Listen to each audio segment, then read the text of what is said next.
Is your production less than it could be? Does your team need motivating? Do you need help refocusing your staff? If so, I'd like to help. My name is Donny Ingram, and I've served over 25 years in leadership and management roles for several world-class organizations. My presentations will not only entertain and inform an audience, it will ignite them to live with purpose and passion every day. They will receive the knowledge of how to achieve radical success while learning the practical process to make it happen. I believe everyone is after success. Many are seeking ways to improve and grow. My goal is to help people identify, develop, and use the principles and tools that will assist them in achieving their goals.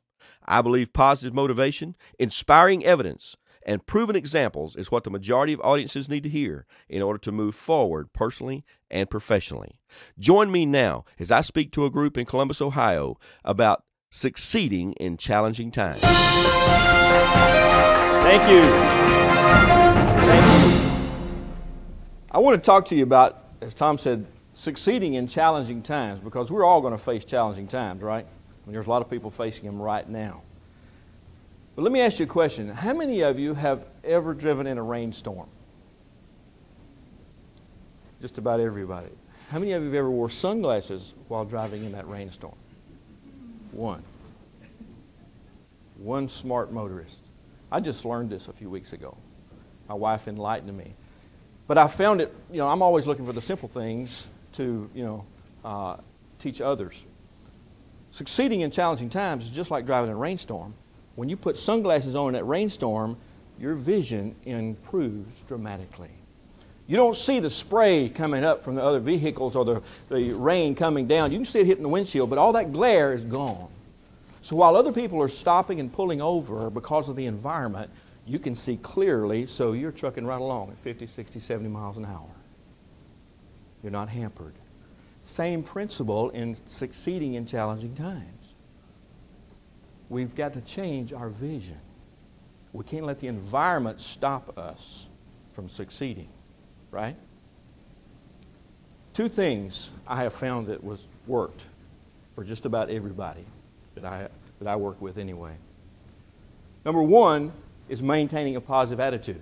Now that's easier said than done, isn't it? But I really found it hit home with me a number of years ago when I found out what one company in Nashville, Tennessee had accomplished. They had an office right southeast of town that had never been successful. In fact, they closed the office down for non-production. Then the boss gets this idea that I can make someone successful there if I can do two things. If I can instill a positive attitude and a positive perception, they will be successful. So he gets all 140 or 50 employees for that division together, and he said, this is what we're going to do. We're going to open that office back up.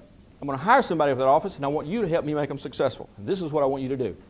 Every time you talk with that individual I hire, I want you to leave with them the impression that's one of the best offices in this company. There's not another location that equals that. You wanted that office. You don't know how they got that office. So he went shopping for a candidate because everybody owned up to do it.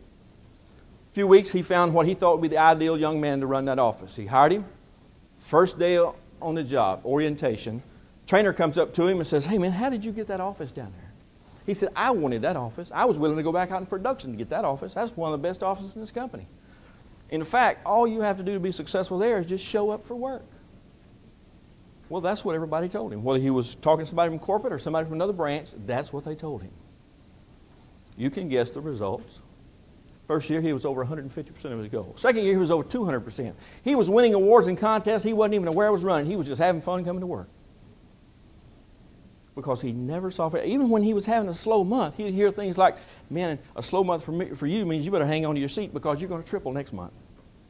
He never saw failure.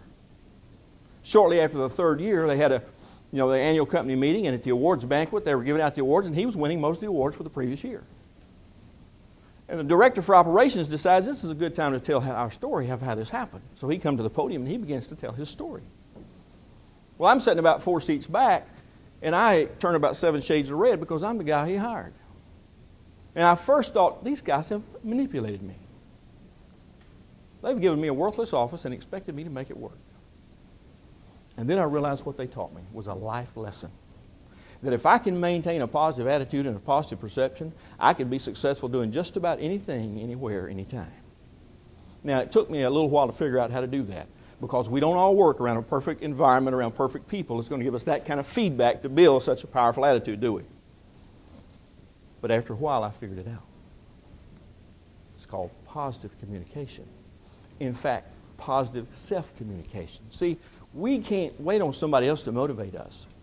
We've got to be responsible for motivating ourselves. You cannot expect other people to believe that you are skilled, talented, beautiful, sexy, and successful until you believe it. And you ain't going to believe it until you start telling yourself. So you need to get up every morning, look yourself in the mirror and say, God, look how great you made me. Today I'm going to do more than I've ever done in my life. Start proclaiming what you want to see happen in your life. Now, when I got on this process is when I realized what Earl Nightingale had said so many years ago was absolutely true. He said, whatever you plant into your subconscious and you nourish it with repetition and emotion will come to pass for you. And guys, that's true. Communication is powerful. Self-communication, we need to practice. It's just as important as positive communication to other people, because that's powerful too, isn't it? We better learn how to do it, because every dollar you and I are going to make is going to come from somebody else. So we better get good at communicating with other folks. Now, I found out how powerful positive communication to others was while serving on a foreign military sales team in Amman, Jordan. I was in a little place one day called Azraq, sits up on the Iraqi-Jordanian border. That afternoon, when I came back down to the King's Highway, or what they call the King's Highway, goes from Baghdad, Iraq to Amman, Jordan, I turned towards Amman coming home, because that's where I lived and worked out of the American Embassy there. A few miles down the road, my worst nightmare happened. I came upon what appeared to be thousands of Iraqi troops, tanks and personnel carriers, automatic weapons. Well, fear gripped me really bad, because I'd been working over there several years already, and I knew at that time they did not favor Americans. I'm in a Chevy Impala. I got a 9mm. They got tanks. There wouldn't be enough left for me to prove I was in the country if they didn't want. So I had to figure out, how am I going to do this? And when your fear kicks in, that self-talk comes, and it's normally negative. You got to change it. You got to get verbal, physical, to change it. So I had to start evaluating what's my options. I can't go back the other way. It goes to Baghdad. Not an option. And all at once it hit me. These guys like to communicate. Positive communication is what I have to use. So all at once I had a smile come up on my face. I mean, I looked like the Joker in a Batman movie. And I went to waving and yelling, "Hey, how y'all doing?" Good Southern language. A few seconds later, they started waving. When they started waving, they started parting the way for me to come through. I'm convinced today I got through that because of positive communication. Even though I never was, they'd wear those pants again. I got through that. Ladies and gentlemen, maintaining a positive attitude and positive communication, both to yourself and to other people, is vitally important. We need to practice that. We need to employ it in our life if we want to achieve the goals that we're after. In fact, I believe there are 7 principles that will assure us of achieving our destiny. I've outlined them in a little book titled Winning with Pride. I use PRIDE as an acronym. It stands for Personal Responsibility in Developing Excellence. Because we need more of that today, don't we? Personal responsibility. We don't see enough of it. We all have heard that little cliche that if it is to be, it is up to me. That's absolute truth. I had my first mentor gave me some valuable information. I never forgot it. I've heard it hundreds of times since then, and every one of you have probably heard it before.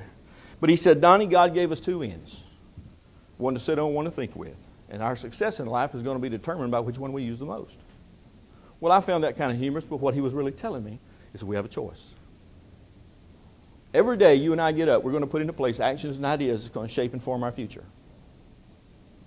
The key is putting the right principles to work in our life so that our future, those actions and ideas, is going to propel us into our destiny. We have that power, but we have to choose to use it.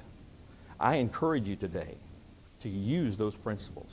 In doing so, you're going to find that your life is going to be healthier, happier, and far more prosperous. Guys, it's been great to be with you today. God bless you. Have a wonderful weekend.